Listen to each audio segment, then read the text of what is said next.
We now live in a world where you're often expected to apologize for what you believe. But there is one thing that I refuse to apologize for, and I don't think you should either. Let's get into the podcast.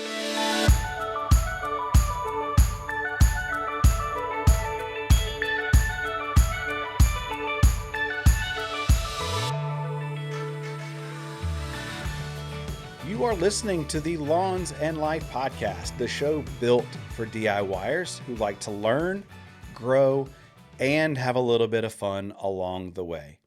I'm your host, Devin, the DIY lawn coach, and thank you so much for coming back for another week. Well, I hope you guys are doing well. Hope you've had a great week. The podcast day is going to be a little bit different, not so much lawn care, but there's something that's weighing heavy on my heart. So I believe if you believe strongly in something, especially if it pushes against culture or doesn't align politically, that you feel pressured to soften it, to tone it down, maybe walk it back, delete it, take it down, as to not offend somebody. But here's the thing. People are always going to disagree. Disagreement is normal, especially in today's culture with the internet and social media.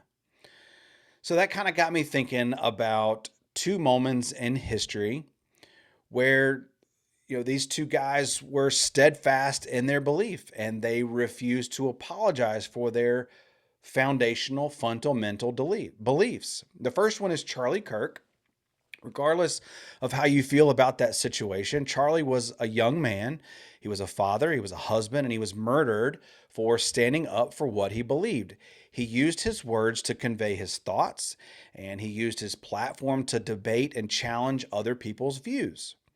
Another example would be in 1968, Dr. Martin Luther King was assassinated because of hatred and opposition to his message. Regardless of where you align politically, no human deserves to die over their words or their convictions. But both Charlie and Dr. King, they stood firm in what they believed and they were unapologetic in their stance. Their stance about what was most important to them.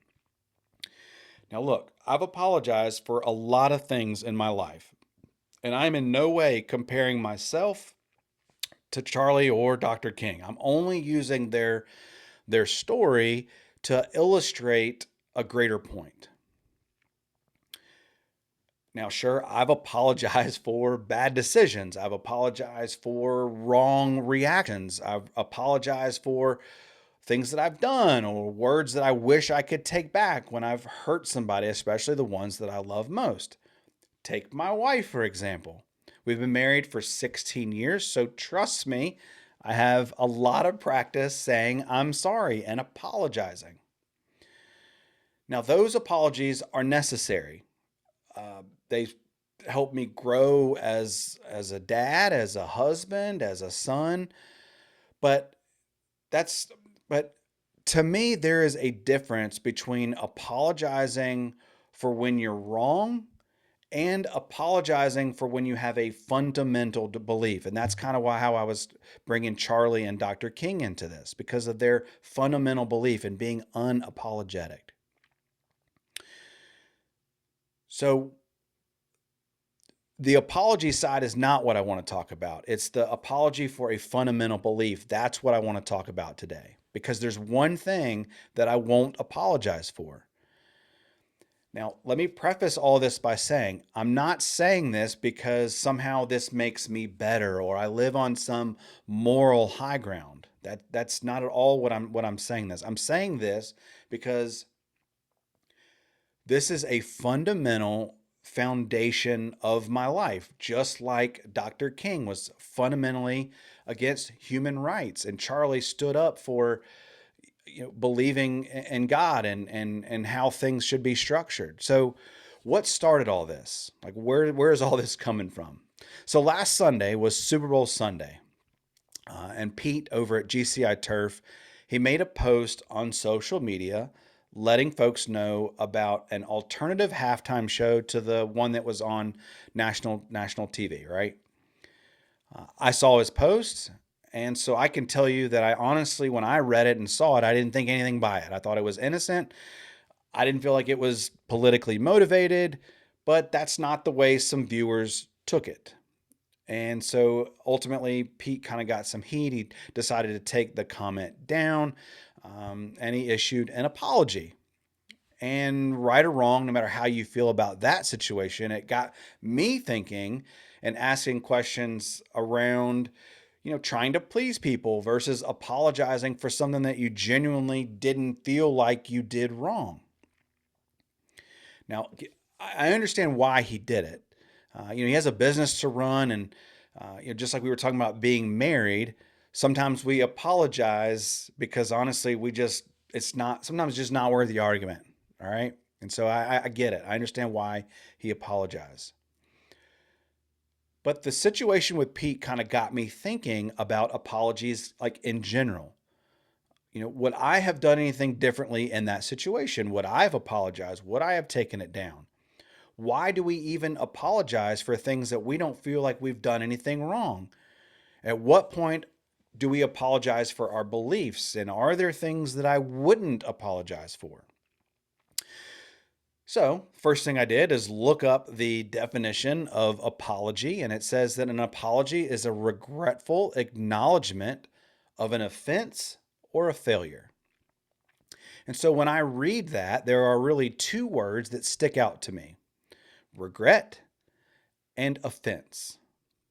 Now, in my opinion, without both of those, regret and offense, being present, I don't feel like an apology should be necessary.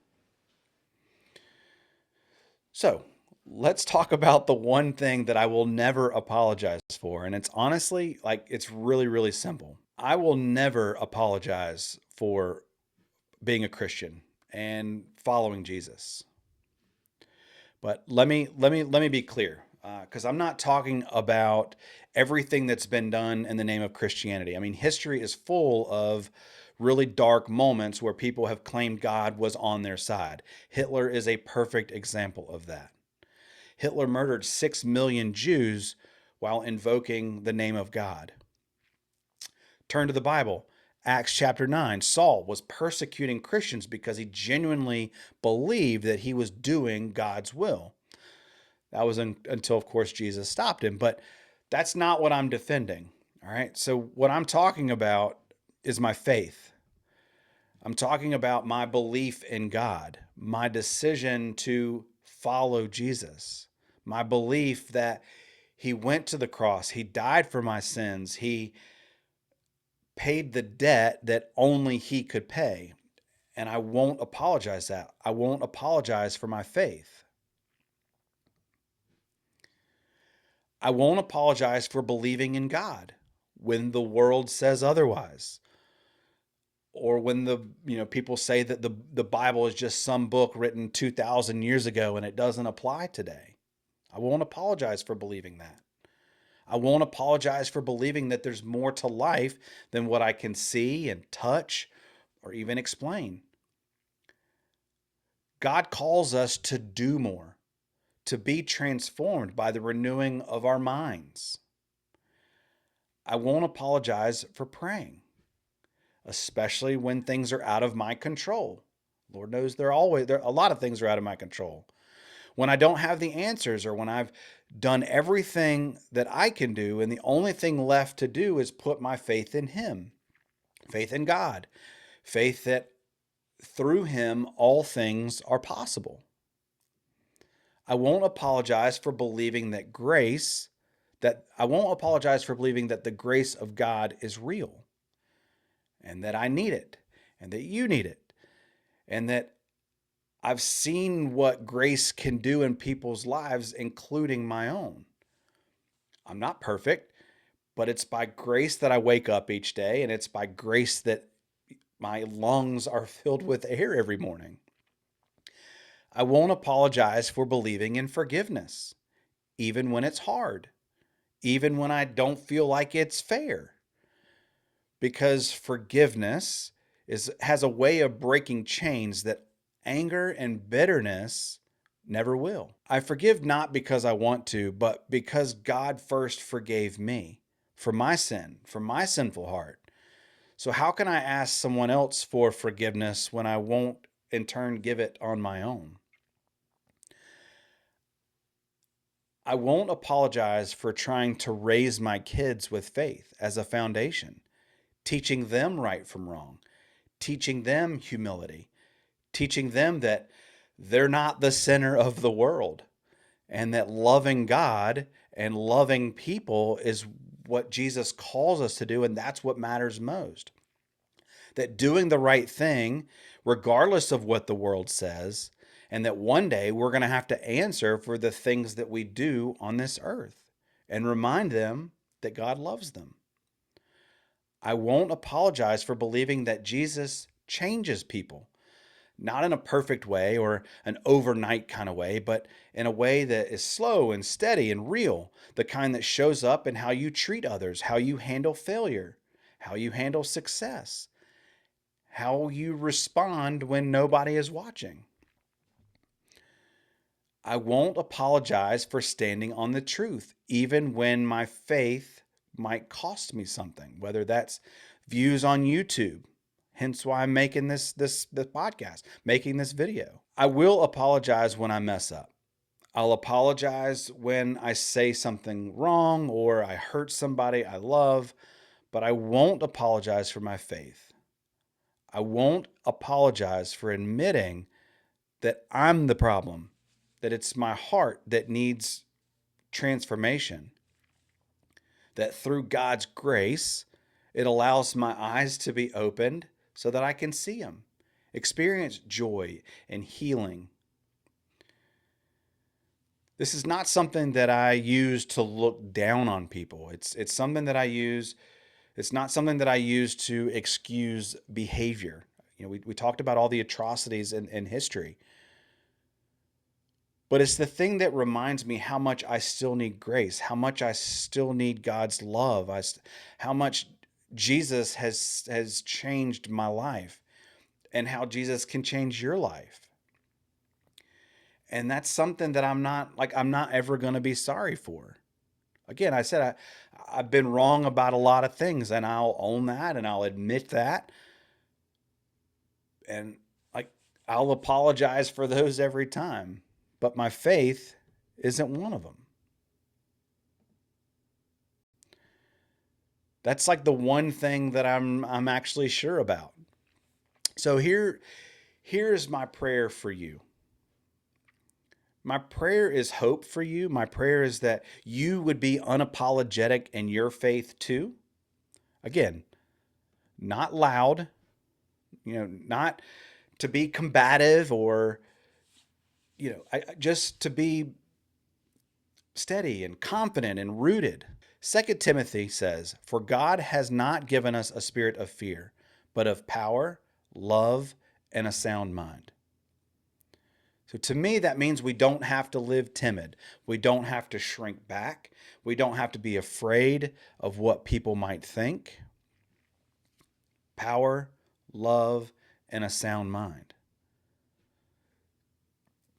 To me, that's not arrogance. To me, that's assurance.